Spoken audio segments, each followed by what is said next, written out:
Chers téléspectateurs, chers internautes, c'est un réel plaisir pour moi de venir vous présenter, vous introduire ce message sur l'histoire de l'eunuque éthiopien dans Actes chapitre 8.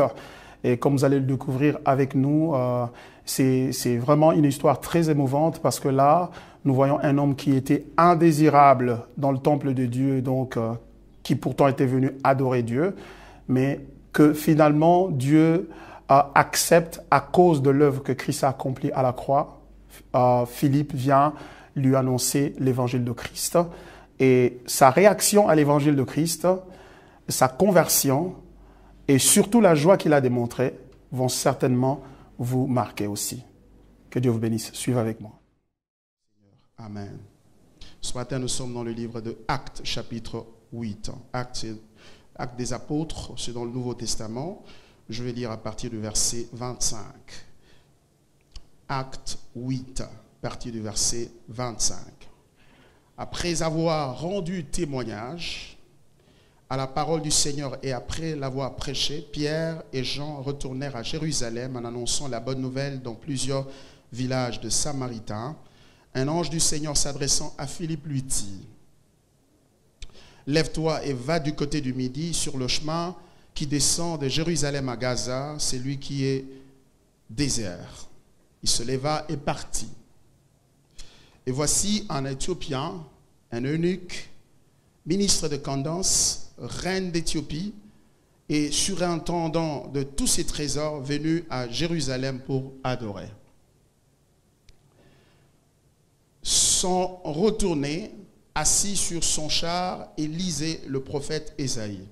L'Esprit dit à Philippe: « Avance et approche-toi de ce char. » Philippe accourut et entendit l'Éthiopien qui lisait le prophète Ésaïe. Il lui dit: « Comprends-tu ce que tu lis ?»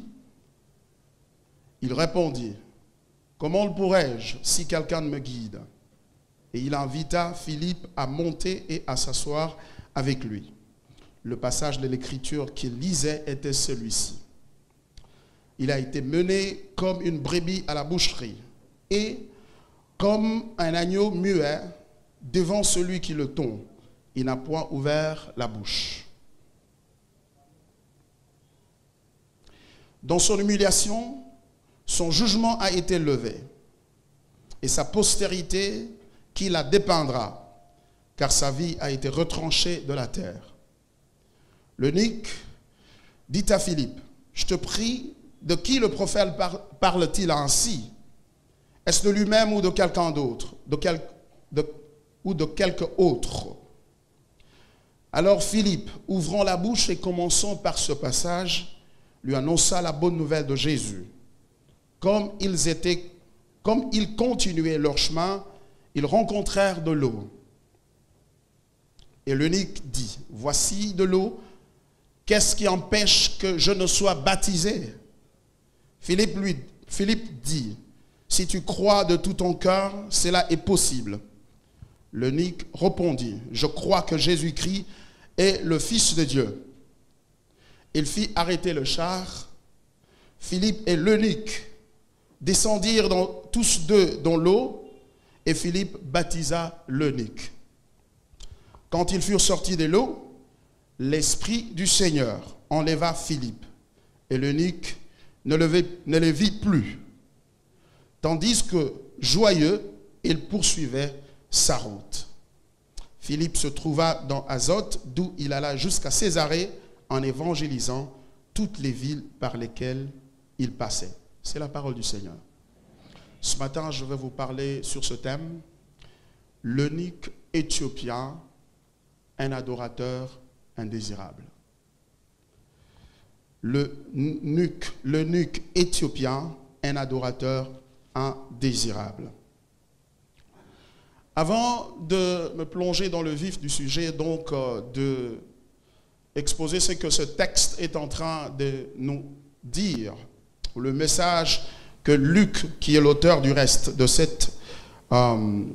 livre des Actes des Apôtres, est en train de nous raconter, j'aimerais pouvoir un petit arrière-plan, une sorte de background, pour pour permettre à chacun de nous de comprendre le message dans le contexte que Luc a voulu le communiquer. Vous savez, Luc a écrit les 2 livres importants du Nouveau Testament. Il y a l'Évangile selon Luc et les Actes des Apôtres.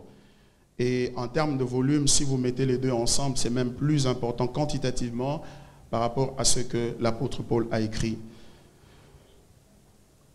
Luc, dans ce texte, est en train de vouloir nous préparer à comprendre quelque chose, et particulièrement lorsqu'on arrive au chapitre 7, parce que pendant qu'il écrit les livres des apôtres, il revient de l'évangile, de son évangile. Il a parlé de Christ, il a peint selon une approche globale, c'est-à-dire il a présenté Christ comme un membre de l'humanité qui allait à la croix pour payer pour le péché de l'humanité.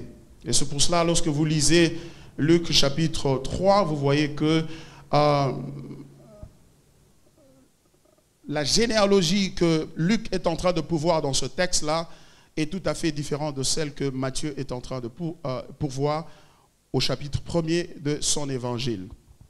Matthieu commence par Abraham et David, mais Luc, lui, remonte jusqu'à Adam, parce qu'il est préoccupé par quelque chose. Il voudrait que ses lecteurs comprennent que ce Jésus n'est pas un Jésus exclusivement juif. C'est un Jésus qui est membre de l'humanité et donc le second Adam que Dieu a envoyé pour pouvoir porter le péché de l'humanité et de cette façon ouvrir le chemin pour le salut de quiconque croit.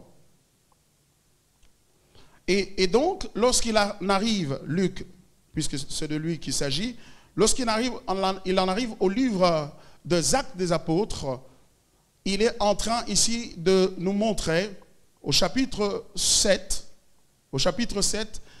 il raconte l'histoire de la persécution et particulièrement de la mort de Étienne. Comment il a été lapidé. Et avec la mort d'Étienne, les croyants ont été forcés à la dispersion.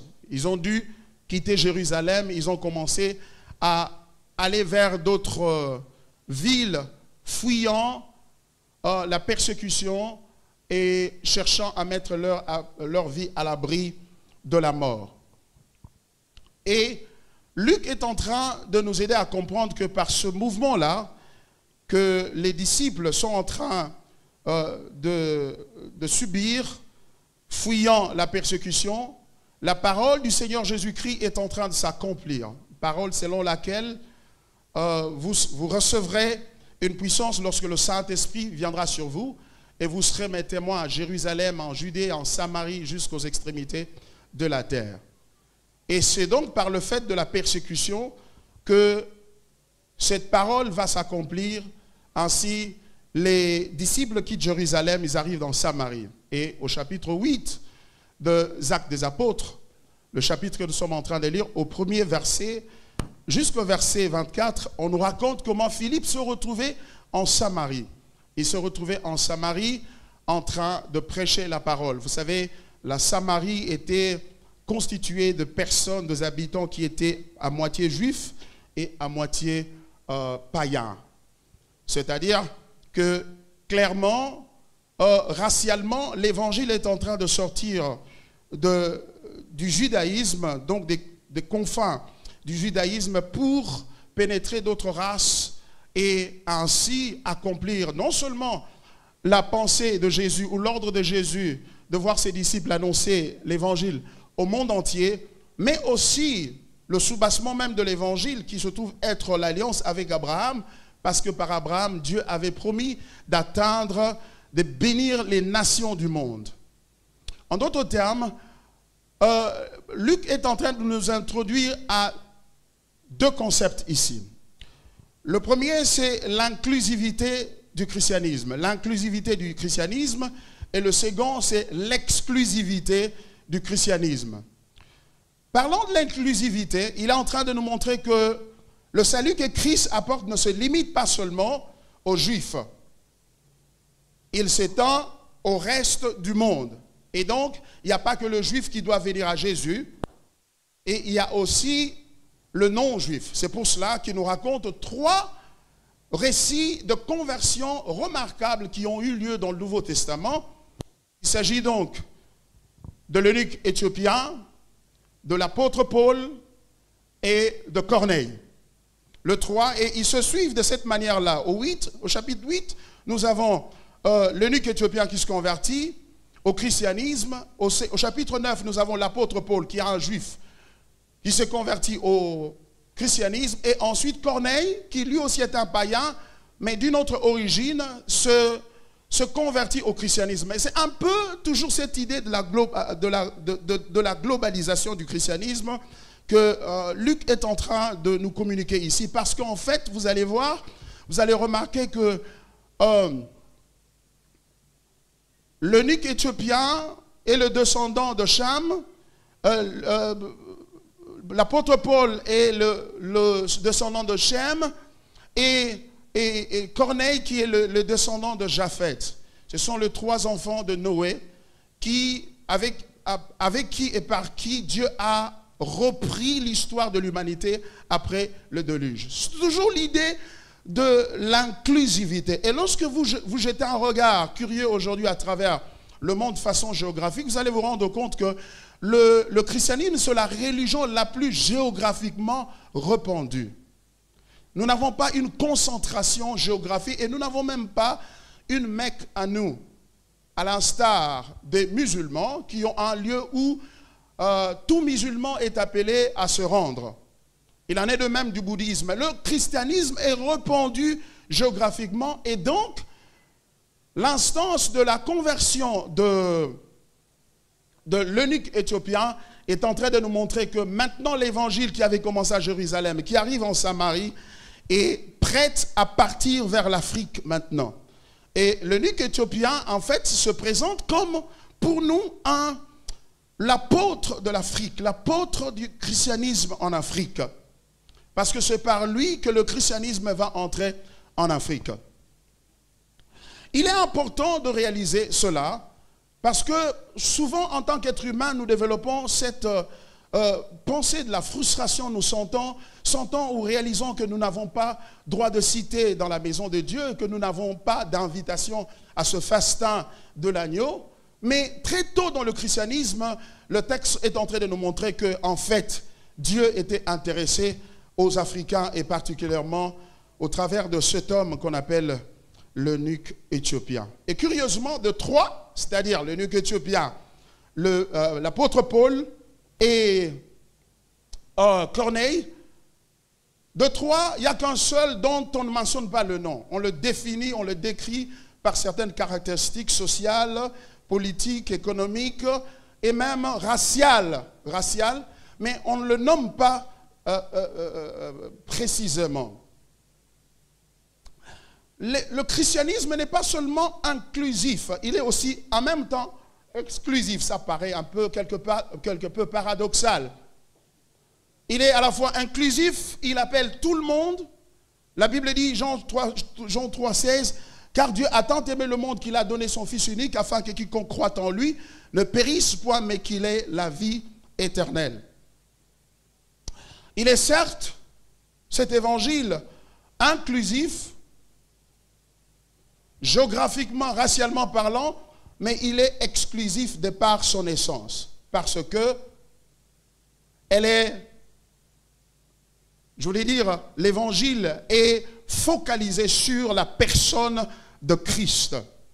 Contrairement à toute autre religion dans le monde, vous allez remarquer une chose, les autres religions sont inclusifs dans leur essence. C'est-à-dire qu'ils disent, si seulement tu peux obéir à ce nombre de lois ou ce nombre de commandements, cela suffit pour que tu sois accepté par Dieu.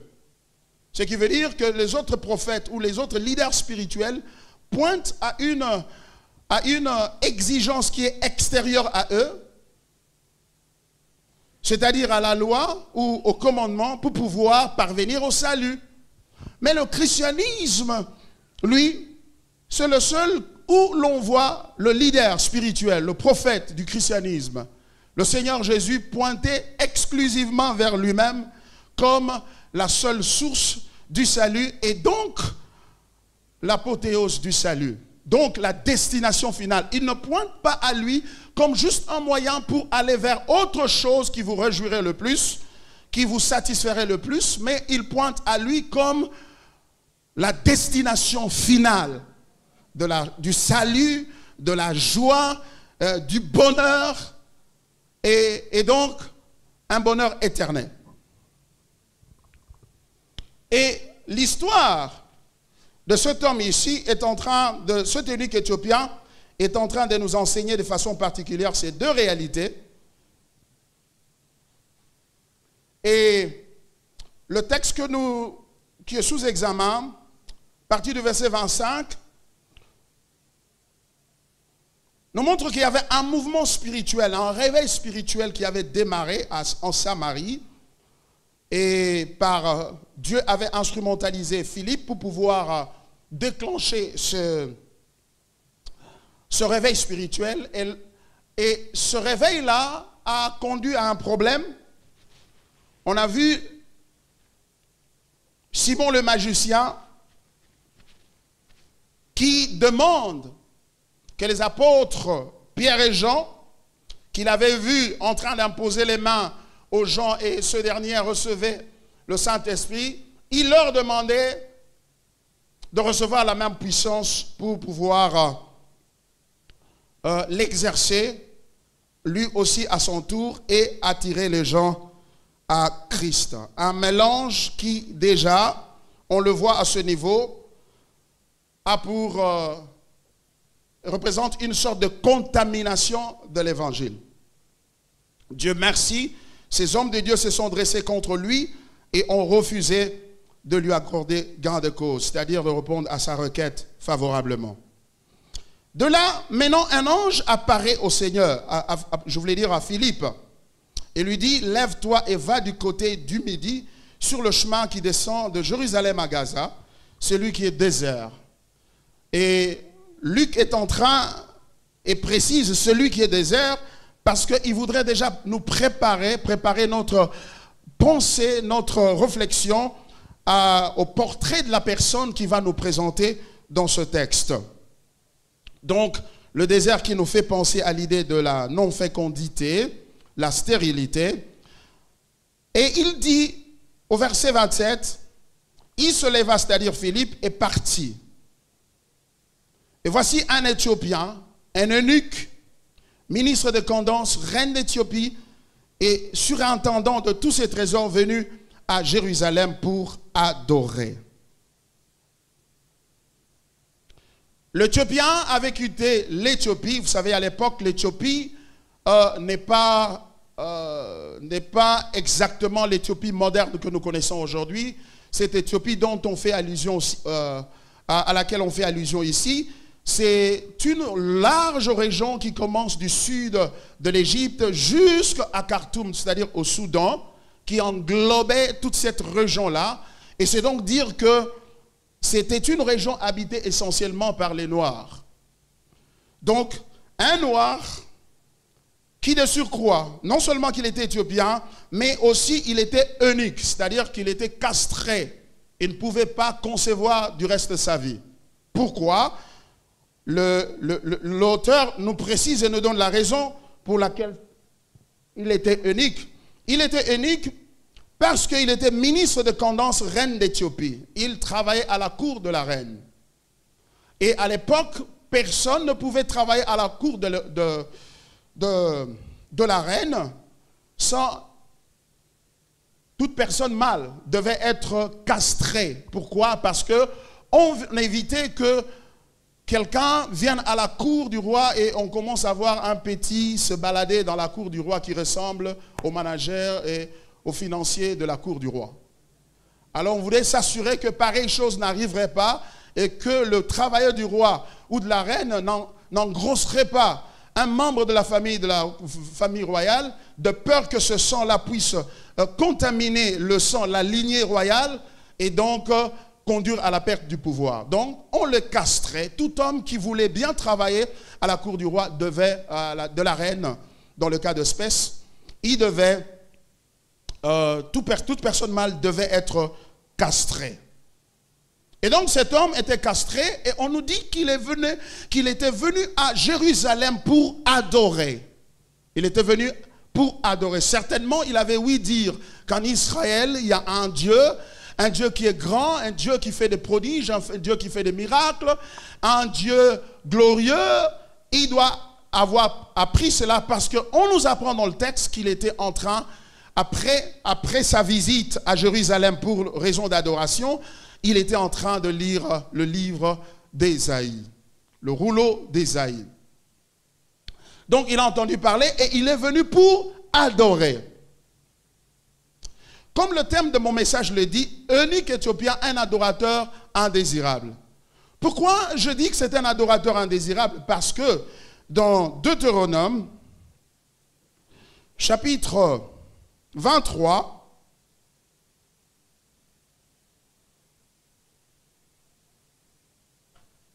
verset 1er, la Bible dit ceci.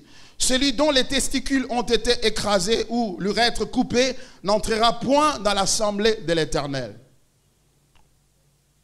Quelqu'un qui était castré, donc eunuque, ne pouvait pas, n'était pas autorisé à entrer dans l'assemblée et donc pour adorer avec les autres. Il était indésirable, inacceptable. Par la loi de Dieu, l'instruction de Dieu. C'est donc dire que si cette loi vient de Dieu, c'est donc Dieu qui a dit que je ne veux pas d'eunuque ici. En d'autres termes, cet homme vient pour adorer, mais le plus grand obstacle qu'il rencontre, de façon assez surprenante, c'est le Dieu d'Israël, qui est un obstacle à son adoration. Comment venir adorer un Dieu qui lui-même se dresse contre vous et refuse que vous puissiez vous approcher de son peuple et vous identifier comme son peuple? Un adorateur indésirable. Mais tout cela était vrai jusque à la veille de la crucifixion et de la résurrection de Jésus-Christ. C'est-à-dire que cet homme était venu à Jérusalem, certainement il s'est tenu à la distance parce qu'il ne pouvait pas s'approcher du temple, il ne pouvait pas aller offrir dans le temple. Pourquoi? Parce qu'il était persona non grata. Il était indésirable. Vous savez, le plus grand obstacle au salut, ce n'est pas le diable. Et même pas le péché. C'est Dieu. Parfois, nous avons des difficultés pour comprendre la bonne nouvelle parce que nous la comprenons à nos propres termes, selon nos propres termes. Pour mieux comprendre la bonne nouvelle, il faut la placer contre l'arrière-plan de la mauvaise nouvelle, de laquelle elle émerge. Si vous ne comprenez pas la mauvaise nouvelle qui fait que la bonne nouvelle soit bonne nouvelle, vous ne saurez pas comprendre, saisir la portée de la bonne nouvelle et encore moins en jouir. L'évangile, le mot évangile veut dire bonne nouvelle. Elle est bonne nouvelle parce qu'elle nous a franchi d'une mauvaise nouvelle. Et notre compréhension de cet évangile dépend de notre compréhension du concept de la mauvaise nouvelle de laquelle l'évangile émerge. Quelle est la mauvaise nouvelle? La mauvaise nouvelle, certes on penserait que c'est le diable. Oui, le diable est une mauvaise nouvelle. Les démons sont une mauvaise nouvelle. Le péché est une mauvaise nouvelle. Mais la vérité, c'est que ce qui nous empêche d'accéder au salut, c'est la nature de Dieu. Parce que c'est un Dieu juste. La Bible dit, tous ont péché et sont privés de la gloire de Dieu. Ce dont on est privé, c'est la gloire de Dieu. Et pourquoi on est privé de la gloire de Dieu? Parce que ce Dieu est juste, ce Dieu est saint, et en tant que tel, il ne peut pas supporter et tolérer le péché dans sa présence. Pourquoi? Parce que le péché n'est pas seulement le fait de briser la loi. Le péché est plus que la transgression de la loi. En fait, La transgression de la loi, c'est l'étape finale du péché. Quand tu transgresses la loi, c'est-à-dire que tu as déjà parcouru plusieurs étapes que tu as brûlées sans te rendre compte. Et quand tu transgresses la loi, c'est-à-dire tu désobéis à Dieu, tu as atteint l'étape finale. Parce que l'étape initiale commence avec la distorsion de l'image de Dieu. Lorsque Adam et Ève ont été tentés, le diable est venu vers eux et leur a dit, Dieu a-t-il réellement dit que vous ne devrez pas manger ce fruit? Ouais, il a dit que nous devrons manger de tous les arbres du fruit du jardin, à l'exception de cet arbre-ci. Le diable dit, parce que le jour où nous en mangerons, nous mourrons. Et le diable de rétorquer, non, vous ne mourrez pas. Dieu sait que le jour où vous en mangerez, vos yeux s'ouvriront et donc vous serez comme Dieu, connaissant le bien et le mal. Qu'est-ce que le diable a voulu insinuer? Ce qu'il a voulu insinuer, c'est qu'en réalité, Dieu n'est pas sérieux. Ce n'est pas quelqu'un d'honnête, parce que s'il l'était, il vous aurait laissé manger ce fruit. Mais il vous en provient et il vous en empêche, parce qu'il sait que le jour où vous en mangerez, vous deviendrez autonome, vous deviendrez indépendant, vous n'aurez donc pas besoin de lui. Il n'est pas sérieux, il n'est pas honnête, il n'est pas véridique. C'est un menteur doux. Et en suggérant cette assertion-là à Adam et Ève, ce que le diable voulait faire, c'est ceci, c'est tordre la perception de Dieu dans le chef de Adam et Ève, les amener à changer la manière dont ils voyaient Dieu, dont ils considéraient Dieu. Donc, pourquoi? Parce que seule une telle distorsion de son image, de ce qu'il est, peut le conduire à se distancer de lui. Et quand ils ont conçu cela, ils ont accepté ce mensonge-là, conséquence, deuxième étape, ils se sont dissociés de lui. C'est-à-dire, ils ont transféré la confiance qu'ils avaient placée en lui, ils l'ont transféré de Dieu vers eux-mêmes. Vers eux-mêmes. Nous ne faisons plus confiance en Dieu. Donc, parce qu'il n'est plus crédible. Et en qui on fait confiance maintenant? En nous-mêmes. Ça veut donc dire que nous devenons la source du bien pour nous-mêmes. Et par conséquent, nous devenons de Dieu pour nous-mêmes. Et donc, le transfert de la foi conduit à l'idolâtrie. Vous n'êtes plus, Dieu n'est plus Dieu, c'est nous qui sommes Dieu maintenant. Pourquoi? Parce que nous sommes devenus autonomes. Autonome qui veut dire la loi pour soi-même. Autonomos, un mot composé. Auto, soi-même, nomos, loi. Donc nous devenons la loi pour nous-mêmes. En d'autres termes, nous devenons des législateurs. Il ne légifère plus. Il ne nous dit plus ce que nous devons dire. Maintenant, nous savons ce que nous devons faire nous-mêmes. Et cela conduit à quoi? À la rébellion. À la rébellion. Il se rebelle contre Dieu. Et puisque la rébellion est consommée, maintenant qu'il ne reste plus qu'un seul pas. Il faut prouver que vous êtes rebelle. Il faut prouver que vous êtes devenu législateur maintenant. Dieu ne l'est plus. Alors il faut consommer le fruit. Donc la consommation du fruit, c'est l'étape finale. C'est pour cela que le péché énerve Dieu. Parce que il ne s'agit pas seulement d'une réaction émotionnelle de la part de Dieu pour dire, bon, je les chasse parce qu'ils ont brisé la loi. Non, non, non, non. Ils ont insulté Dieu. Ils ont tordu son image. Ils ont dit c'est un menteur. Ils ont dit qu'ils n'auront plus jamais confiance en lui. Ils ont dit qu'ils seront maintenant en leur propre compte. Et cela a suscité la colère de Dieu. Dieu est la personne la plus dangereuse au monde. Ce n'est pas le diable. Et ça, c'est à la fois une bonne nouvelle et une mauvaise. Une bonne nouvelle s'il est pour vous. Une mauvaise nouvelle s'il est contre vous. Parce que s'il veut vous détruire, personne ne pourra l'en empêcher. Parce qu'il est la personne la plus dangereuse. C'est donc pour dire que l'évangile a pour but initialement et ultimement de nous délivrer d'abord de Dieu, d'entre les mains de Dieu. Car la Bible dit, il est une chose terrible que de tomber entre les mains du Dieu vivant. Pourquoi? Parce qu'il n'y a pas de délivrance en dehors de lui. Donc Dieu est plus dangereux. Tu es venu ce matin courant, fuyant le diable. Tu as bien fait de venir à l'église. Mais celui vers qui tu cours, il est plus dangereux et veut te tuer. Parce que tu l'as mis en colère. Tu es un pécheur.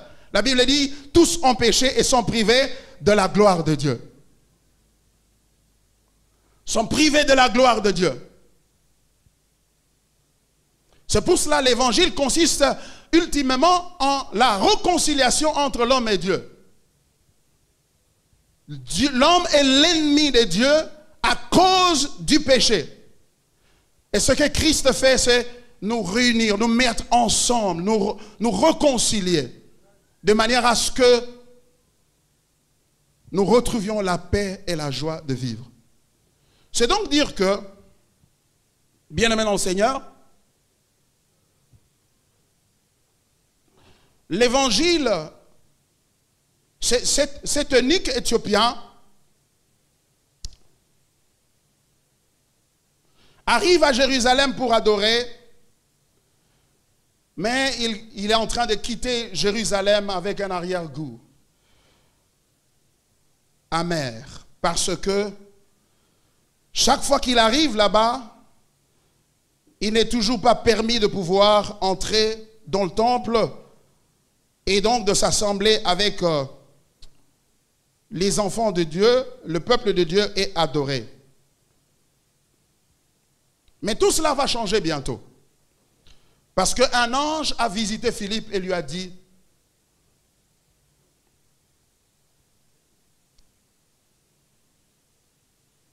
quitte Samarie, va à Gaza.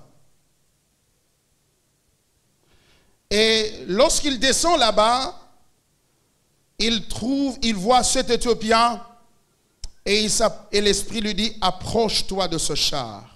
Parce que le gars était dans son char. C'était un homme riche. C'était un homme qui avait réussi dans la vie.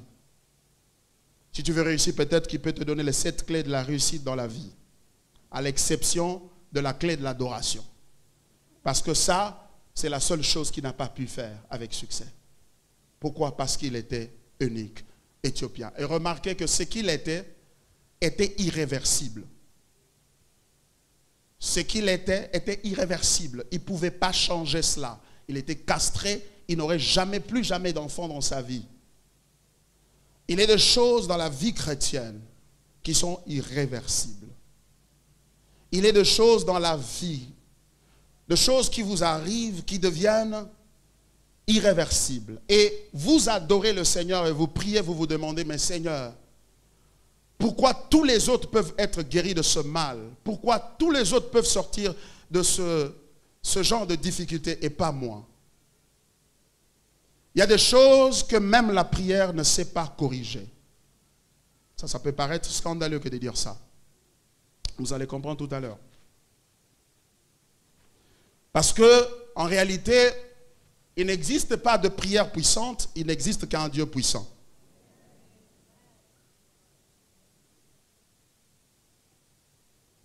Il s'approche de lui et il lui demande, qu'est-ce que tu es en train de lire? Est-ce que tu comprends ce que tu es en train de lire? Et qu'est-ce qu'il lisait? Il lisait le livre d'Ésaïe et au chapitre 53, versets 7 à 8. En fait, l'eunuque est en train de lire le texte. Le récit biblique ne dit pas exactement à quel moment il a commencé à lire. Mais toujours est-il que, quand il arrive au chapitre 53, et particulièrement versets 7 à 8, et c'est là que Philippe arrive. Et vous commencez à voir l'amour de Dieu, comment il est en train d'orchestrer les événements, les circonstances, pour pouvoir amener l'évangile vers cet homme-là. Cet homme qui ne peut pas trouver Dieu par lui-même à cause de sa condition. L'homme peut vouloir chercher Dieu, mais il ne peut jamais le trouver. Jamais. Parce que c'est un Dieu qui se cache. Il s'est caché à cause de nos péchés. Mais dans son amour, il décide, c'est toujours Dieu qui prend l'initiative de venir vers nous. L'homme ne prend pas l'initiative d'aller vers Dieu. À la limite, l'homme peut prendre l'initiative d'aller vers une religion. Il y a une différence entre aller à l'église et aller à Christ. Venir à une religion et venir au christianisme. Vous ne pouvez pas venir au christianisme par vous-même. Sinon, par l'aide de Dieu, lorsqu'il vous invite à lui-même. Jésus a dit, nul ne peut venir à moi si le Père qui m'a envoyé l'attire. Vous ne pouvez pas. Pourquoi? Parce que l'homme est corrompu dans sa nature. Il est irrémédiablement corrompu à telle enseigne qu'il ne peut pas s'approcher de Dieu par lui-même. Et Dieu envoie Philippe, et Philippe pose la question, est-ce que tu comprends ce que tu es en train de lire? Et il dit, comment le pourrais-je si quelqu'un ne me guide? Et il invita Philippe à monter et à s'asseoir avec lui.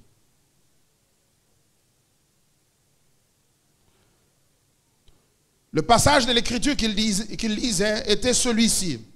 Il a été mené comme une brebis à la boucherie et comme un agneau muet. Devant celui qui le tond, il n'a point ouvert la bouche.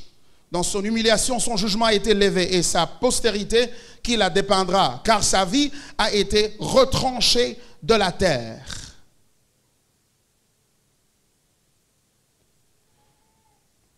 Et ce passage, bien entendu, parlait de Jésus. Parce que le prophète, je voulais dire, l'eunuque pose la question, mais de qui le prophète parle-t-il ici? Est-ce de lui-même ou de quelqu'un d'autre?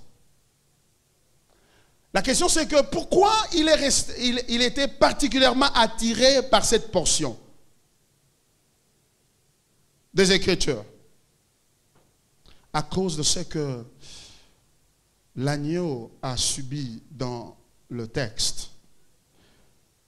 Il a été mené, cet homme-là, dont le texte parle, comme une brebis à la boucherie et comme un agneau muet. Devant celui qui le tond, il n'a point ouvert la bouche. C'est-à-dire qu'on lui a forcé quelque chose. Il n'est pas allé chercher cette douleur. Il n'est pas allé chercher cette souffrance. Elle est venue le chercher. Elle lui a été imposée. Et il dit quelque chose avec, qui attire l'attention du lecteur, de l'eunuque. Lorsqu'il dit, dans son humiliation, son jugement a été levé et sa postérité, qui la dépendra? Il est en train de dire, le texte est en train de dire, on l'a arrêté, on l'a tué avant qu'il n'ait l'occasion de pouvoir voir sa postérité. Il est mort sans enfant. Sa postérité, qui le dépendra? Qui dira quelle est sa postérité? Qui l'identifiera? Parce qu'il est mort sans enfant. Et l'eunuque pouvait s'identifier avec ça et dire, je suis eunuque, je n'aurai jamais les enfants. J'aurai tous les biens du monde. Et je suis arrivé au sommet de la gloire. Mais je n'aurai jamais des enfants. Qui est cet homme dont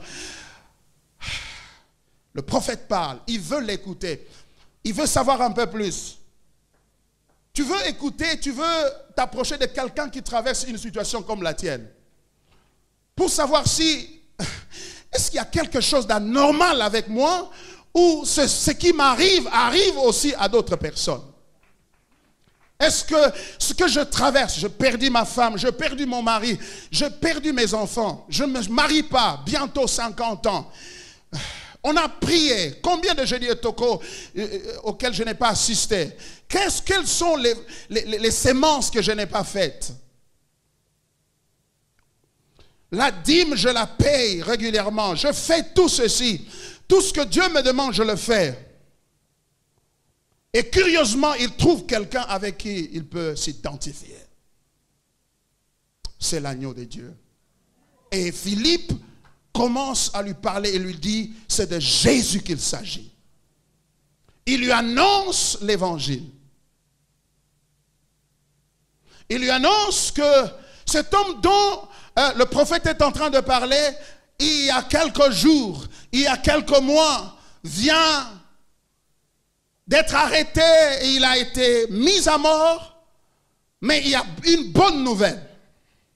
Il y a une bonne nouvelle.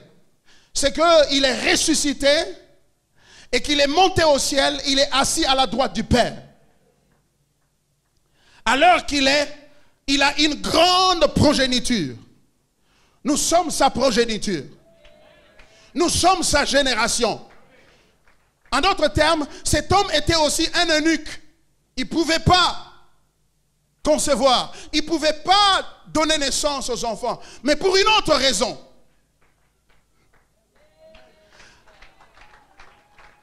C'est pour toi.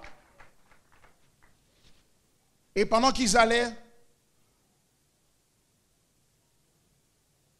ils virent un flaque d'eau, je ne sais pas, c'était une rivière ou quoi. Et pourtant c'était dans le désert. Voit de l'eau, il dit, qu'est-ce qui empêcherait de me baptiser ici? Il dit au verset 37, Philippe dit, si tu crois de tout ton cœur, cela est possible. L'eunuque répondit, je crois que Jésus-Christ est le Fils de Dieu. Et je voudrais vous prévenir que dans d'autres versions, le verset 37 là, vous ne le verrez pas. Ne soyez pas choqués, c'est parce que dans certains manuscrits du Nouveau Testament, ce verset n'apparaissait pas. Et surtout les premiers manuscrits, ce verset-là n'apparaît pas, il apparaît dans d'autres manuscrits. Mais comme vous pouvez le constater, l'absence ou la présence de ce verset-là n'affecte pas la signification du texte. Parce que le fait qu'il ait demandé de se faire baptiser, c'est parce que certainement Philippe lui avait dit et que si tu crois en lui et que tu es baptisé, tu seras sauvé. Et il demande de se faire baptiser, ça veut dire qu'il avait cru en la personne de Jésus-Christ. Et donc, il décide de demander de se faire baptiser et on le baptise. Philippe le baptise. Et quand ils sortent des eaux, Philippe disparaît. Philippe disparaît, il est transporté miraculeusement par l'Esprit de Dieu et le gars est resté tout seul. Et voilà ce qui m'a poussé à venir vous parler ce matin, c'est le verset 39. Quand ils furent sortis de l'eau, l'Esprit du Seigneur enleva Philippe et l'eunuque ne le vit plus. Le texte dit, l'eunuque ne le vit plus parce qu'il était enlevé, il était parti. Mais ce qui vient après, cette phrase-là qui vient après, est extraordinaire. Parce qu'elle dit ceci. Tandis que joyeux, il poursuivait sa route. Joyeux, il poursuivait sa route. Les conséquences de l'évangile, c'est que l'évangile provoque la foi, et la foi qui amène à la conversion. Et ça n'amène pas seulement à la conversion, ça amène à la joie et à la satisfaction totale en la personne de Christ. Et ce qui m'intéresse le plus ici, quant à cette phrase, c'est que je me suis posé la question, de qui Luc a-t-il entendu parler de cet homme s'en allant, se réjouissant? De qui avait-il entendu parler de cela? Parce que Philippe, au sortir des eaux, il fut enlevé, il est parti. Le gars là est en train de rentrer chez lui et se réjouissant. De qui il tient cela? Et c'est là que je me rappelle que le type était en train de lire le livre du prophète Ésaïe. C'est-à-dire, probablement et certainement, Parce que si le Saint-Esprit a permis que Luc puisse écrire ces paroles ici, cette phrase ici, il l'a écrite parce qu'elle est vraie. Certainement, lorsque cet homme rentrait, il a repris sa lecture du livre d'Ésaïe. Et il a continué à lire les livres d'Ésaïe. Et quand il a continué, et j'ai parié qu'il est arrivé à ce chapitre 56, où il a pu lire ceci. Ésaïe.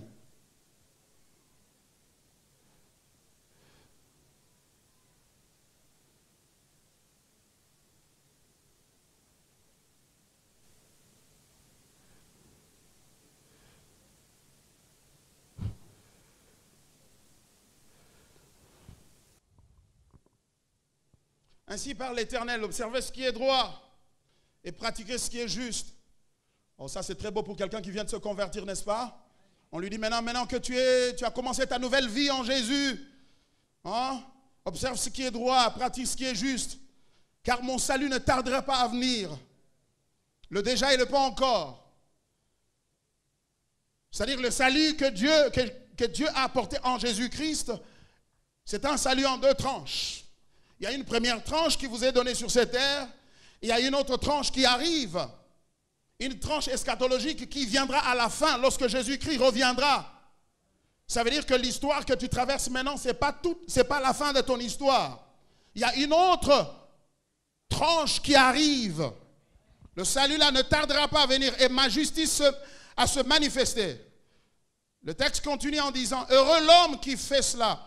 Et le Fils de l'homme qui y demeure ferme, garde le sabbat pour ne point le profaner et veillant sur sa main pour ne commettre aucun mal. Que l'étranger qui s'attache à l'Éternel ne dise pas, c'est étranger, c'est unique. Ça fait de la joie d'entendre cela. Hein? L'étranger. Maintenant, Dieu parle à l'étranger. Il a parlé, mais ça ne pouvait pas s'accomplir jusqu'à ce que Christ vienne. L'Éternel me séparera de son peuple.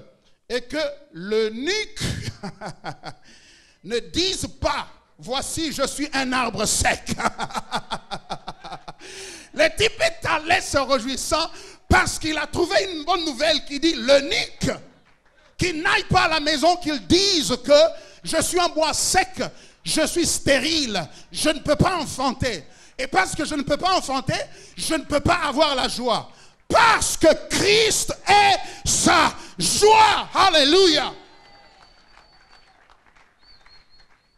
Et en lisant cela, il réalise qu'il n'a plus besoin d'enfants parce que Christ était suffisant pour lui. Et c'est pour cela, quand il est rentré chez lui en Éthiopie, il a commencé une église. C'est le père de l'église coptique.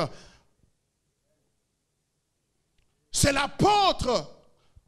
Il a réalisé à l'instar d'Abraham, à qui Dieu avait promis, je te donnerai, ta postérité sera une multitude comme les étoiles du ciel. Et maintenant, il réalise qu'à cause de Christ et en Christ, il est devenu père de l'église en Afrique et donc père de plusieurs qui peuvent l'appeler papa. Non pas parce qu'il leur a donné naissance physique, mais car parce qu'il leur aura apporté l'évangile de Christ.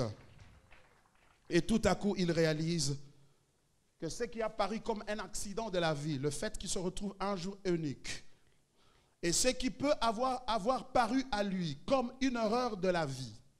Parce qu'il y a deux possibilités. Soit la souffrance te vient parce que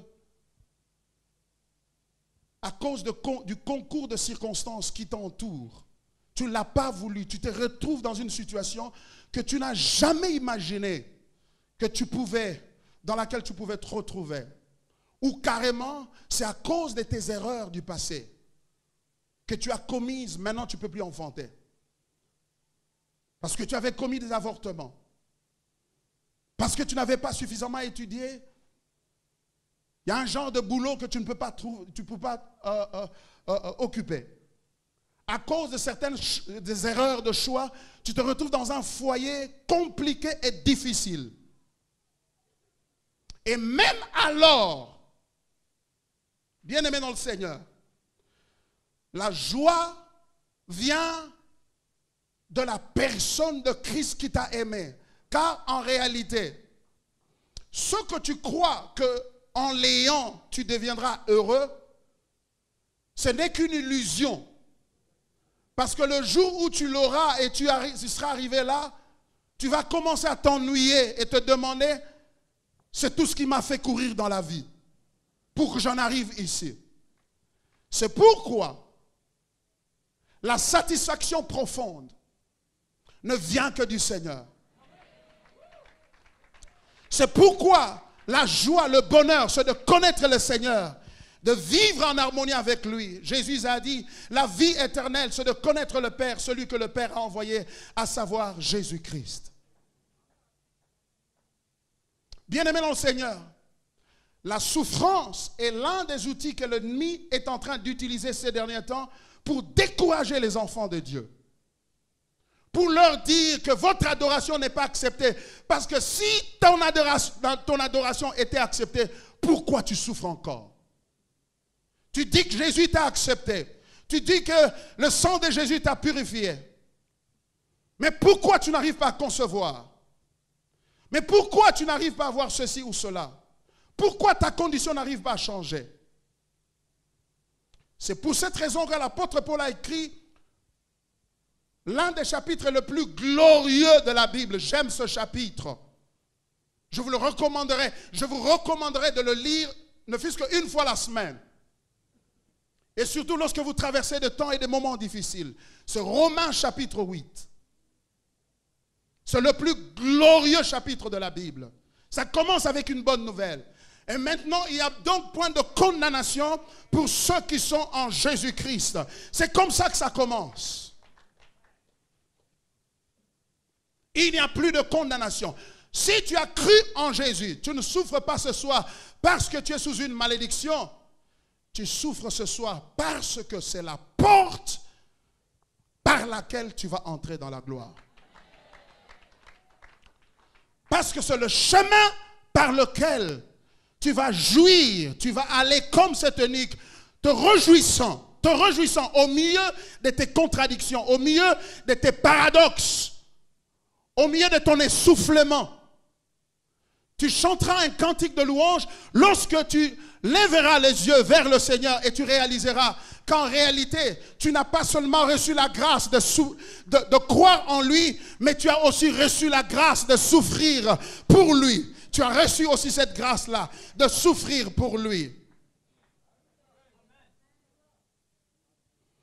Et la souffrance présente n'est pas à comparer à la gloire à venir. Et lorsque tu es affranchi, parce que la tentation du diable, c'est celle-là. Si Dieu t'aime, mais pourquoi tu souffres? Mais pourquoi ça? Mais pourquoi ça?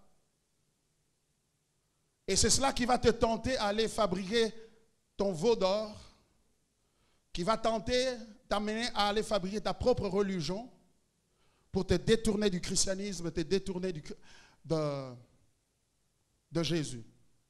Le plus grand danger auquel l'Église est confrontée maintenant, ce n'est pas le diable.